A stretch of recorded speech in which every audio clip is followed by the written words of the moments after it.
tentang perbedaan orang intuiting yang eksitasi dan inhibisinya rendah dengan orang feeling yang eksitasi dan inhibisinya tinggi.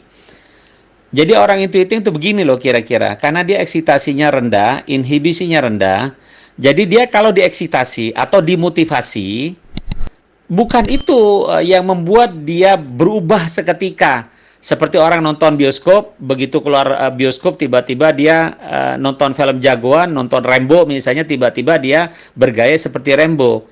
Orang intuiting tidak seperti itu karena eksitasinya rendah. Jadi dia kalau dia punya sesuatu datangnya dari dalam, dari dreamnya dia.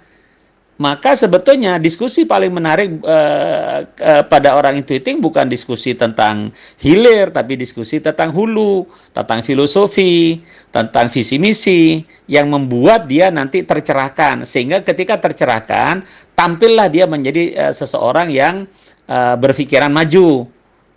Jadi ada proses dulu di dalamnya. Itu eksitasi rendah maksudnya begitu. Inhibisi rendah maksudnya kalau orang intuiting, kalau dia sudah mau, dia nggak ada hambatan.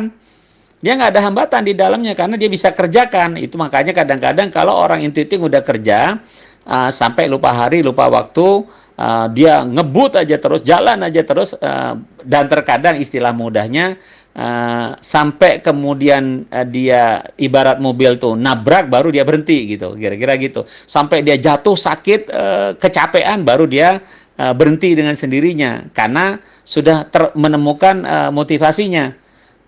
Eksitasinya yang rendah tadi disertai inhibisi atau tanpa hambatan. Beda dengan orang feeling suruh nonton Rambo, dia keluar seperti jadi Rambo. Begitu, karena eksitasinya tinggi. Tapi inhibisinya juga tinggi. Inhibisi itu hambatannya tinggi. Dari mana hambatannya tinggi? Dari moodnya. Jadi kalau misalnya dia tercerahkan, tapi dia tidak mood pada saat yang sama, ya nggak bisa jalan. Karena dia memang moodnya itu membuat inhibisinya tinggi, hambatannya tinggi. Maka pada orang feeling, dia bicara tentang suka dan tidak suka. Itu yang membuat inhibisi tinggi itu karena tidak semua item itu bisa disukai semua orang. Ada bagian-bagian yang tidak disukai. Nah, jadi perbedaannya kira-kira begitu. Jadi orang feeling mudah untuk disulut, dimotivasi, tapi dia bisa terkendala menjalankan motivasi ketika dia tidak suka terhadap item itu.